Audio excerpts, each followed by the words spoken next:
온 백성 되는 때 세상 사람 비방해도 주를 찬송하리라. 세상 헛되 모든 영광 아침 안개 같으나 주의 자녀 받을 복은 영원 무궁하도다. 아멘.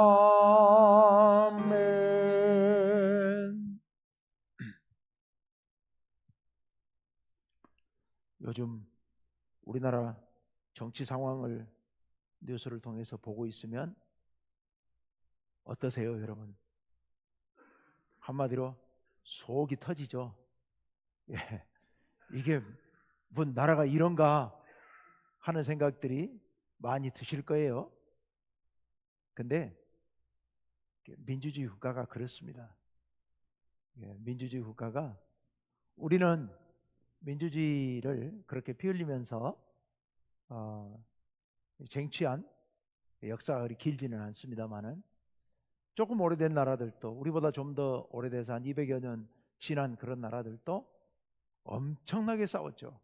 엄청난 피를 흘리고 싸우면서 혼란을 겪으면서 오늘날 이렇게 민주주의가 정착이 됐습니다.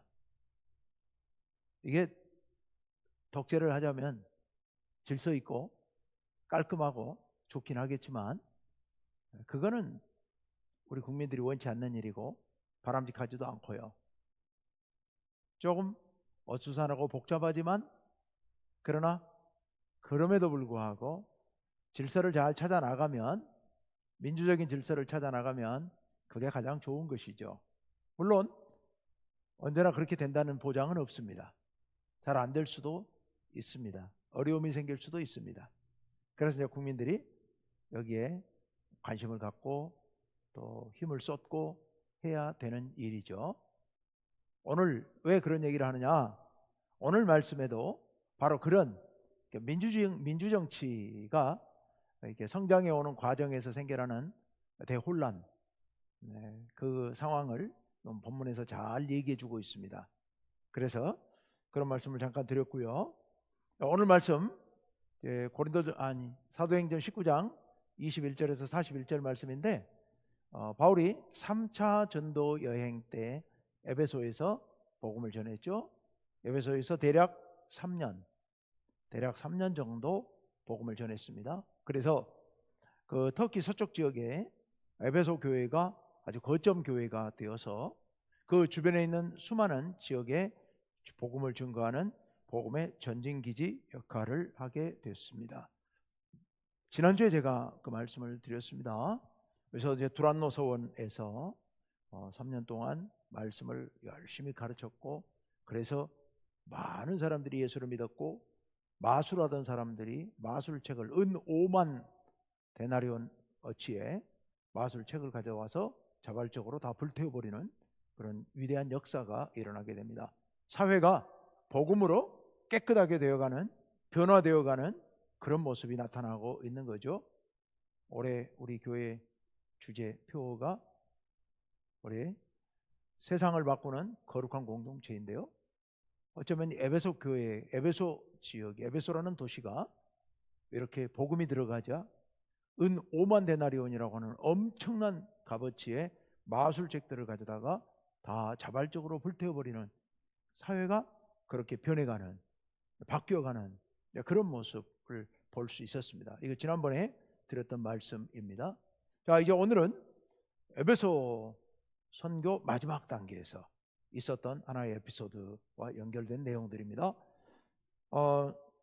오늘 말씀 본문 길기 때문에 다 읽지 않고 드문드문 몇 구절만 보겠습니다. 먼저 21절과 이제 22절 말씀을 우리가 성경책에 참고로 보시면서 이야기로 쭉 되어 있기 때문에 자세히 읽지는 않겠습니다. 거기서 이제 바울이 이제 에베소 선교를 마무리 짓고 2차 전도 여행 때 선교했던 지역들을 거쳐서 가야 되겠다 생각을 한 겁니다. 그래서 어디를 가야 되느냐? 마케도냐 그러면 유럽으로 막 건너가서 처음 선교했던 빌립보, 그리고 거기를 피해서 가서 거기서 핍박받을 때, 거기서도 사실은 점치는 귀신 들린 사람에게서 귀신 쫓아냈다가 한바탕 소동이 일어나고 감옥에까지 갔다가 풀려나서 이제 나오게 됐죠. 그래서 간 곳이 데살로니가.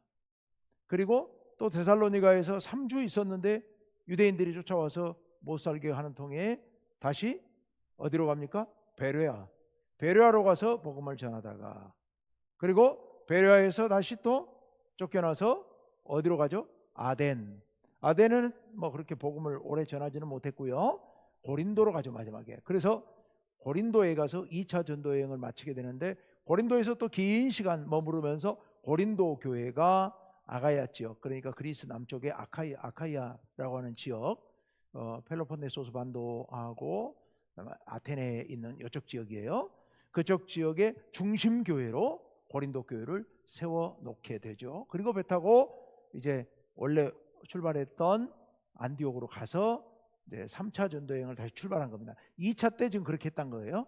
그런데 지금 이제 3차 전도 여행 때 에베소에서 복음을 전하다가 바울이 2차 때 전도했던 마케도니아의 빌립보, 데살로니가, 베레아를 거쳐서 고린도까지 가서 돌아보고, 그리고 혹시 거기에 또 가르칠 게 있으면 더 좀 가르치고, 그리고 난 뒤에 이제 예루살렘으로 가야 되겠다.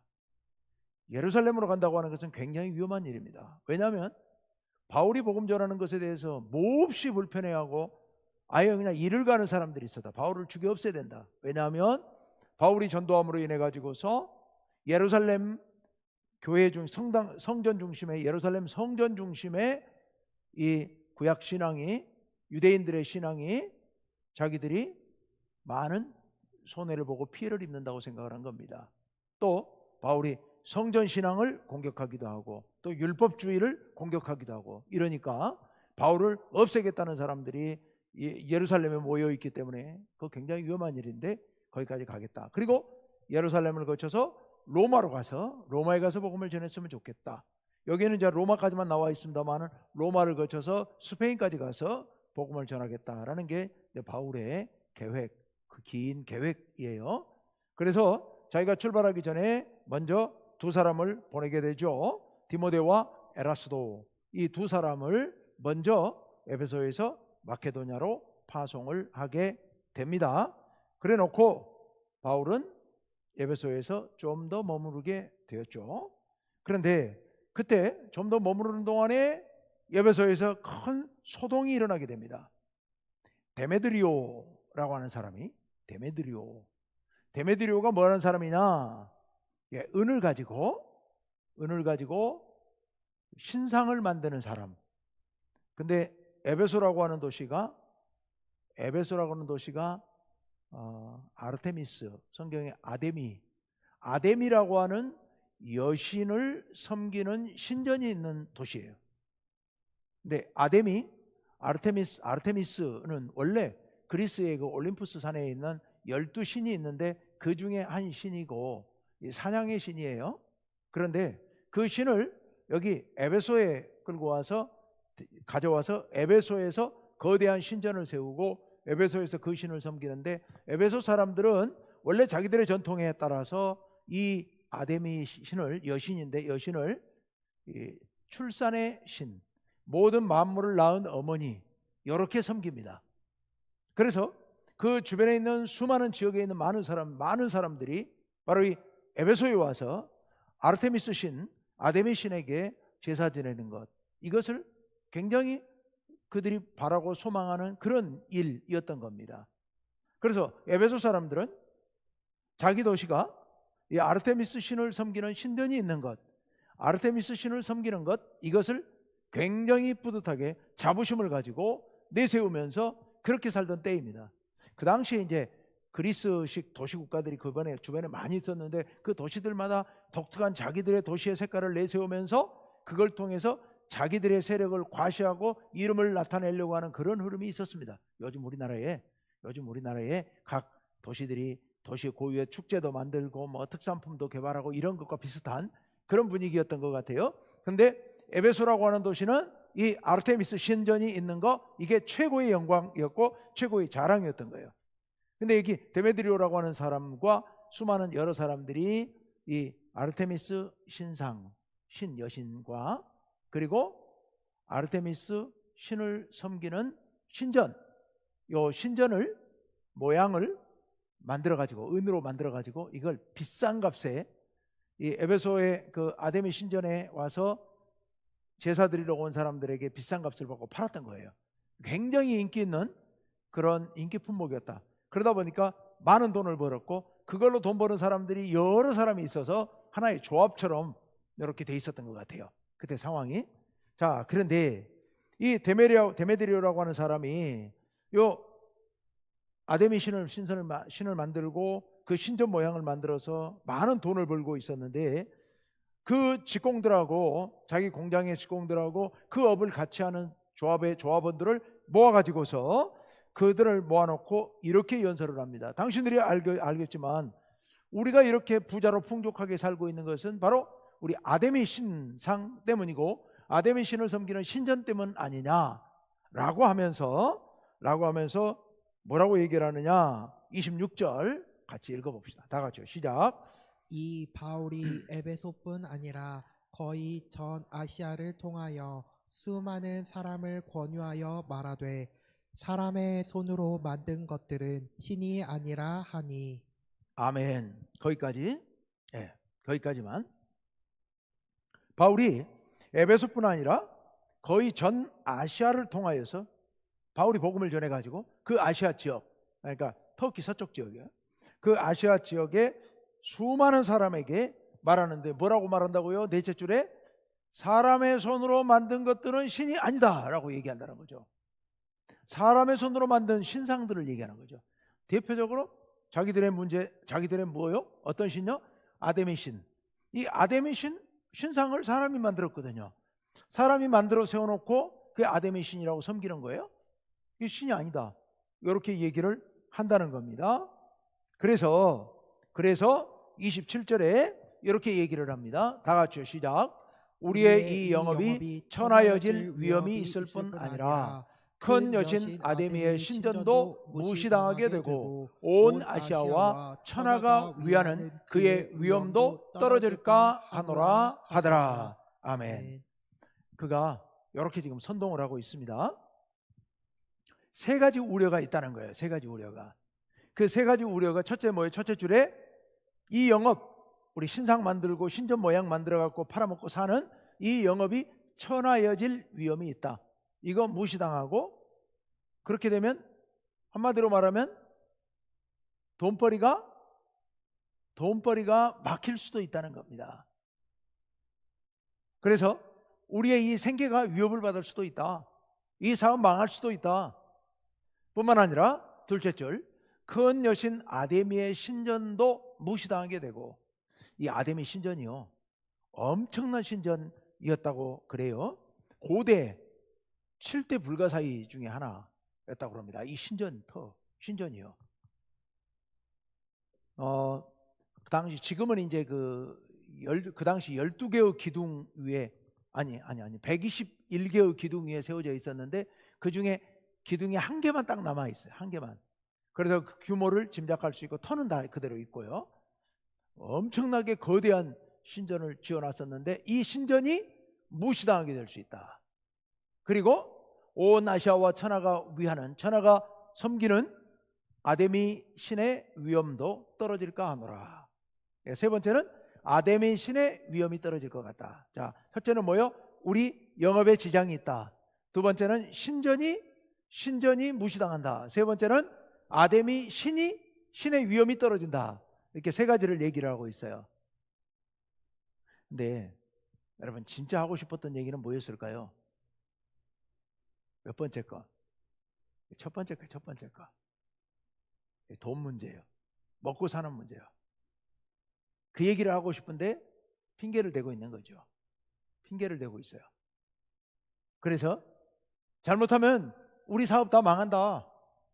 그러니 같이 일하던 사람들이 거기에 선동당한 겁니다. 선동당한 거예요. 그래서 그래서 이 사람들이 이제 무리지어 가지고 움직이기 시작하는데요. 요즘 우리나라 상황하고 비슷한 것 같아요. 정말 조그마한 꼬투리만 하나 있으면 아니 말을 막 지어내 가지고 선동하고 사람들을 긁어 모으고 한쪽으로 몰아가고, 어디까지가 진실인지 도저히 감을 잡기 어려울 만큼이나 대혼란을 겪고 있는데요. 이게 뭐 거짓으로 선동하는 것도 어느 정도 해야 되는데 너무 지나치게 하니까. 근데 그렇다고 해서 우리가 정치하는 놈들 다 나쁜 놈들이고 다 거짓말쟁이들이고 이 양쪽 다 나쁜 놈들이야, 이건 정말 위험한 일입니다. 정말 위험한 일입니다. 그래도 정신을 바짝 차리고 어느 쪽이 진실인지 무엇이 옳은지 사실을 파악하려고 우리는 신경을 써야 됩니다. 골치 아프지만 그래도 정확히 판단하고 정확히 우리가 생각을 정리를 해야 됩니다. 자, 어쨌건 이 선동당한 조합원들이 그 다음에 어떻게 하느냐. 28절 다 같이요, 시작. 그들이 이 말을 듣고 분노가 가득하여 외쳐 이르되 크다 아데미 사람의 아데미여, 아니 에베소 사람의 아데미죠. 에베소 사람의 아데미여. 여기 크다 에베소 사람의 아데미여, 이게 아마 노랫가락이 아니었을까 이렇게 얘기를 합니다. 이렇게 생각을 합니다. 그 신전에서 아데미 신에게 제사 드릴 때 거기 모인, 신전이 어마어마하게 크니까 그 신전에 모인 무리들이 한 목소리로 소리를 맞춰 가지고서 찬양하는 찬양의 한 대목, 주요 대목이 아니었을까 이렇게 추측을 합니다. 그래서 이 조합원들이, 직원들까지 다 모여가지고 막 큰 소리로 함성을 지르기 시작합니다. 크다 에베소 사람의 아데미야, 이렇게 소리를 질러대니 사람들이 그 소리를 듣고 이제 군중들이 모여들기 시작한 겁니다. 군중들이 모여들기 시작해요.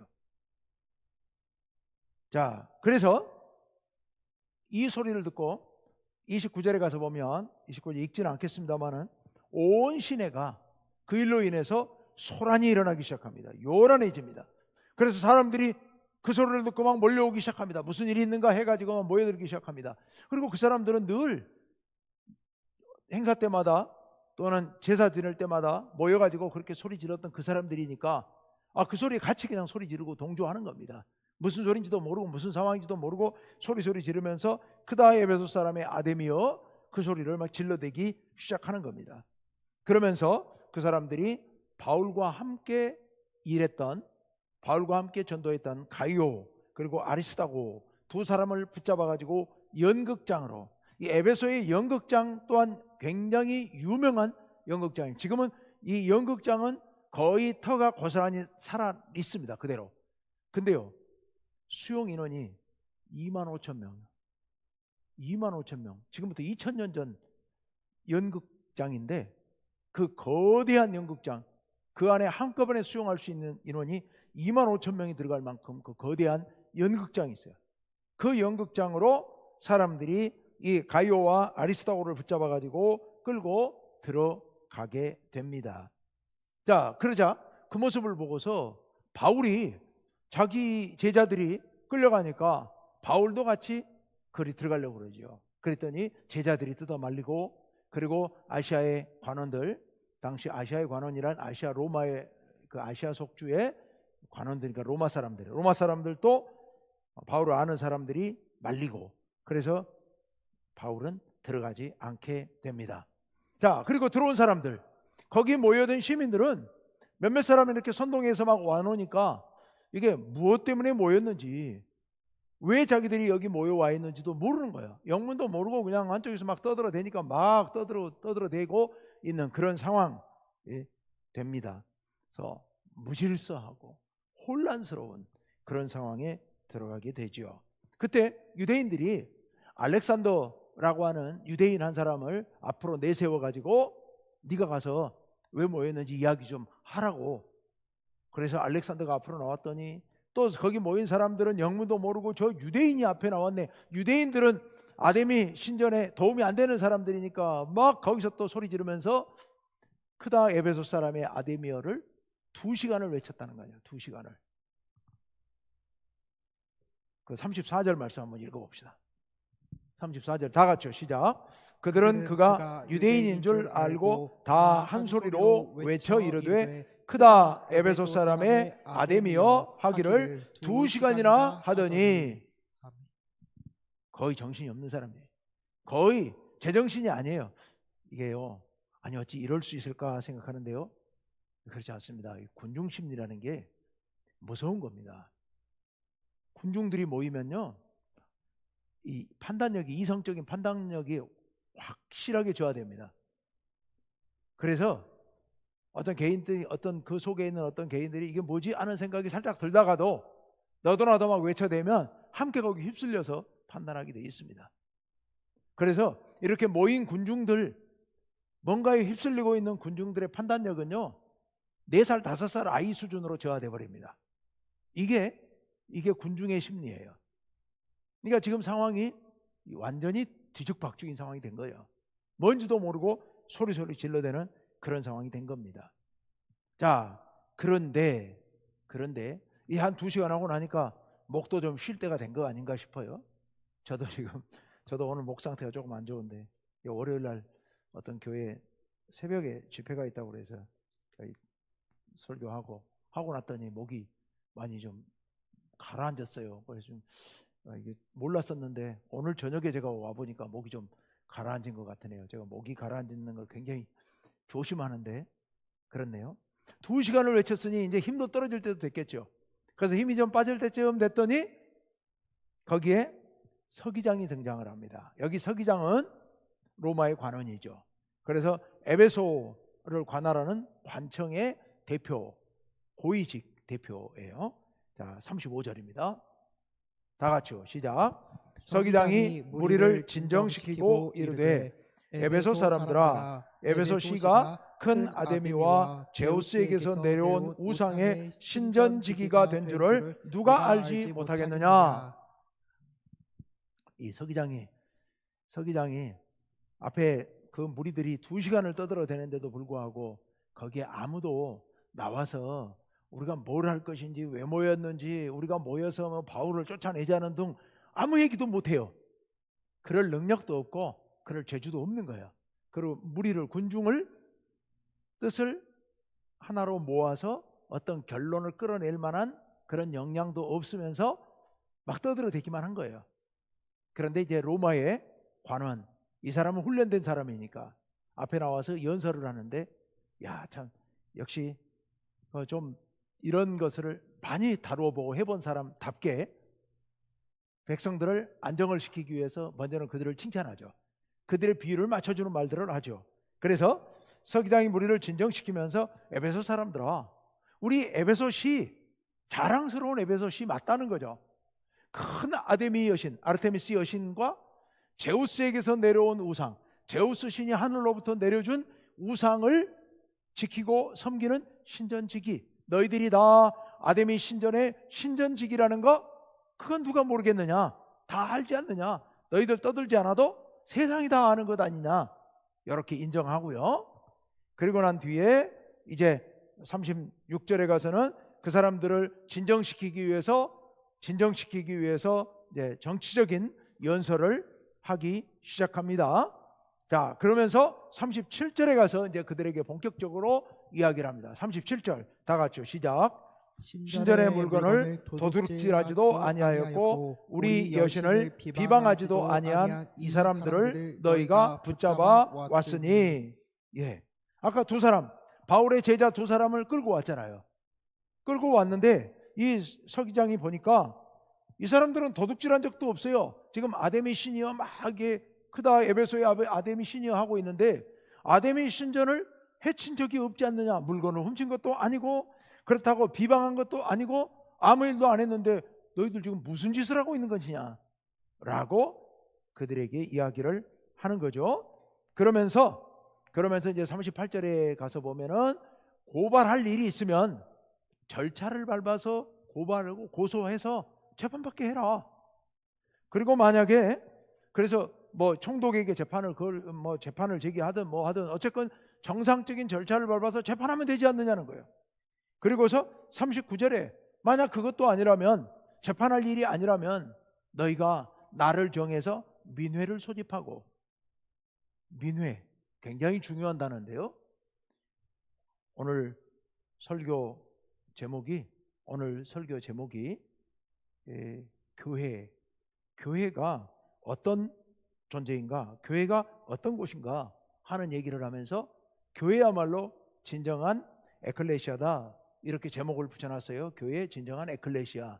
근데 에클레시아가 뭐냐? 민회가 에클레시아야. 이 민회. 자, 민회 좀 이따 설명할게요. 그래서 이 민회를 소집해서 거기서 회의해가지고 결정하면 되지 않느냐, 지금 이렇게 얘기를 하고 있는 겁니다. 민회에 대해서 조금 설명을 드릴게요.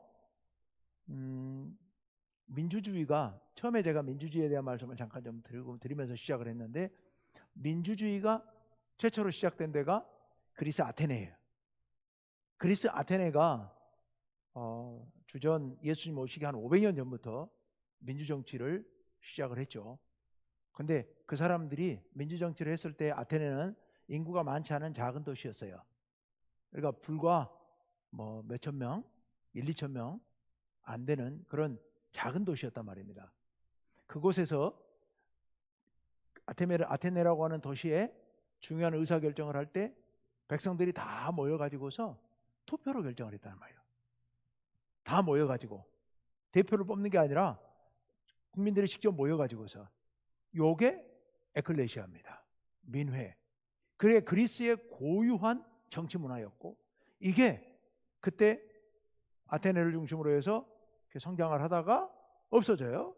없어졌다가 근대에 와서 다시 등장한 게 이제 민주주의가 되는 거죠. 그런데 이 지금 에베소라고 하는 도시도 그리스의 도시국가, 그리스 영향을 받은 도시국가예요. 그러다 보니까 여기도 민회가 있어요. 다만 에베소라고 하는 도시는 과거 아테네하고는 비교도 할 수 없을 정도로 엄청나게 큰 도시가 된 겁니다. 엄청나게 큰 도시가 되다 보니까 이 민회가 정상적으로 작동이 안 되는 거예요. 그러다 보니까 어떤 일이 벌어져요? 이렇게 아까 데메드리오라고 하는 사람이 이런 식으로 선동해가지고 무리들을 이끌고 와서 소리소리 질러대고 뭐 정신없이 그냥 무슨 일을 하고 뭘 결정하는지도 모르고 뒤죽박죽인 그런 상태로 흘러가고 있었던 시기였다는 얘기입니다. 자, 그런데 어쨌건 서 기장이 그렇게 얘기합니다. 고소할 거면 고소하고 아니면 민회를 열든가, 이건 아니다는 거죠. 아무 제목도 없이 이렇게 붙잡아가지고 이렇게 하는 건 아니다 라고 얘기를 하면서 마지막에 이렇게 결론을 내립니다. 40절 다 같이 읽습니다. 시작. 오늘 아무 까닭도 없는 이 일을 우리가 소요 사건으로 책망받을 위험이 있고 우리는 이 불법 집회에 관하여 보고할 자료가 없다 하고. 아멘. 예. 아무 까닭도 없는 이 일, 이 지금 서기장이 처음에는 에베소 사람들에게 당신들 신전지기인 거 다 안다, 누가 모르겠느냐 인정하는 척하고서 마지막에 하는 얘기가 그런 얘기죠. 이 일은 아무 까닭도 없는 일이다, 아무 원인도 없는 일 아니냐. 그러면서 그 다음 이 일에 우리가 소요 사건으로 책망받을 위험이 있다. 이건 소요 사건이다, 정상적 집회가 아니다, 소요 사건이다.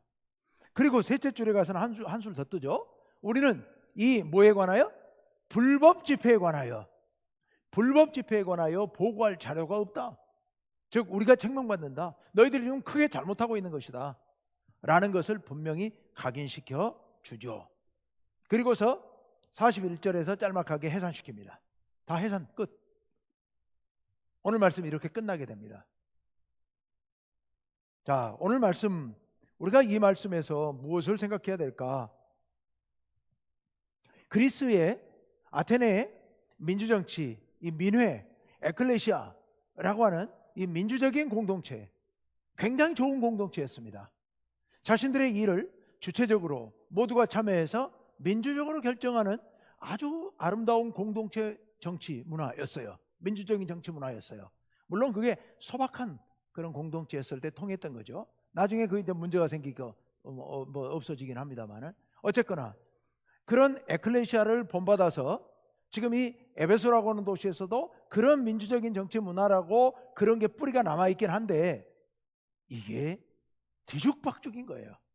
무질서하고 원칙도 없고 감정적으로 선동하고 소리소리 질러대고 이게 뒤죽박죽이 돼버린 거예요. 근데요, 놀라운 것은 바울이 데살로니가 전서에서 교회를 가리켜 뭐라고 이야기하느냐? 에클레시아라고 말을 합니다. 교회가 에클레시아라는 겁니다. 교회가 에클레시아예요. 에클레시아, 백성들의 아름다운 공동체. 서로 질서 있게 의사를 모으고 어떤 중요한 결정을 하고 결정된 그 결정에 대해서 모두가 진심으로 따르고 순종하는 이런 아름다운 공동체. 이게 바로 교회라는 겁니다. 진짜 에클레시아는 그렇게 뒤죽박죽인 정치적인 그런 공동체가 아니라 교회 공동체야말로 진정한 에클레시아다. 진정한 공동체다. 진정 민주적인 공동체다 라고 얘기를 하고 있는 겁니다. 여러분, 교회 공동체와 그렇게 직접 민주정치를 하는 그런 뒤죽박죽인 정치 공동체와 어떤 차이가 있을까요? 교회도 그렇게 아테네 했던 것처럼 그렇게 직접 민주정치로 모든 것을 다 결정하고 해야 된다? 그런 얘기는 아닙니다. 교회가 진정한 에클레시아라고 하는 것은 교회 안에 모든 성도들이 한 사람 한 사람을 소중한 주체로 인정하고 존중하는 거예요. 한 사람 한 사람을 하나님의 사랑받는 고귀한 백성으로, 존귀한 백성으로 인정하고 존중하고 하는 겁니다. 그래서 서로를 위해서 내가 희생하고 섬기고, 내가 먼저 낮아지고, 내가 높아지려고 하는 그런 공동체가 아니라 여기 데메드리오처럼 자기 이익을 위해서 거짓으로 백성들을 선동하는 이런 게 아니라 진심으로 백성들을 섬기고 내가 먼저 낮아지려고 하는 이런 공동체. 그런 교회 공동체가 그런 공동체가 될 수 있는 것은 교회 공동체에는 머리가 있죠. 누구요? 우리 예수님이 교회의 머리 되십니다. 그리고 우리는요, 그 머리이신 예수님의 뜻을 따라 순종하는 하나된 그런 지체들이에요. 우리가 눈, 코, 입, 귀, 손가락, 발가락이란 말입니다. 우리 한 사람 한 사람이. 교회는 우리 몸. 그 몸을 움직이는 건 예수님, 하나님께서 머리가 되어 계시기 때문에 하나님 예수님 안에서 우리가 뜻을 하나로 모을 수 있고, 그 안에서 질서를 지킬 수 있고, 서로를 존중할 수 있고, 서로를 귀하게 여길 수 있고, 서로를 위해 희생할 수 있는, 손이 온몸을 위해서 애를 많이 쓰고 있죠. 입은 입대로, 귀는 귀대로, 코는 코대로 애쓰고 섬기고 있죠. 그걸 통해 온몸이 잘 돌아가고 있는 거죠. 혹시 한쪽이 아프면, 혹시 다리가 아파서 힘들면 다른 기능들이 좀 보조하고 도와서 좀 불편하지만 참고 견디면서 해나가고 이겨나가고 견뎌나가는 거 아니겠습니까? 이게 우리 육신이죠. 우리 교회가 진정 에클레시아라고 하는 것은 바로 그런 정신이 살아있기 때문에, 그래서 교회를 진정한 에클레시아라고 말할 수가 있는 겁니다. 오늘 우리가 이 에베소의 소동 사건, 에베소의 소동을 통하여서 당시 그들은 자신들이 에클레시아라고 얘기했지만 인간들이 모인 인간들의 욕망과 인간들의 감정, 어리석은 감정들이 뒤엉켜 있는 곳이기 때문에 데메드리오 한 사람의 탐욕 때문에 소동을 일으켜 놓고 거기 모인 백성들은 감정에 휩쓸려 가지고 사리분간을 못하고 이렇게 엉뚱한 일들을 저지르고 있는 그들의 모임, 이런 모임이 아니라 우리가 진정 아름다운 공동체 에클레시아를 우리가 온전히 이룰 수 있도록 우리가 힘쓰고 우리가 애쓰고 노력해 가야 될 줄로 믿습니다. 올해 우리 표 세상을 바꾸는 거룩한 공동체가 되려면, 이 세상, 에베소와 같은 그런 세상을 변화시키려면 우리가 먼저 진정한 에클레시아가 되어서 하나님의 거룩한 신앙의 공동체가 되어서 세상을 바꿔나가야 될 줄로 믿습니다. 오늘 이 시간 우리 한 마음으로 말씀을 생각하면서 기도하시기를 원합니다. 우리가 이 시간 기도할 때 주님, 우리 교회가 진정한 에클레시아가 되기를 원합니다. 우리가 서로를 사랑하고 존중하고 서로 질서를 지키며 하나님의 뜻에 따라서 모두가 한마음 한뜻 되어 나가는 아름다운 공동체, 아름다운 에클레시아를 이루게 하여 주옵소서. 기도하시겠습니다.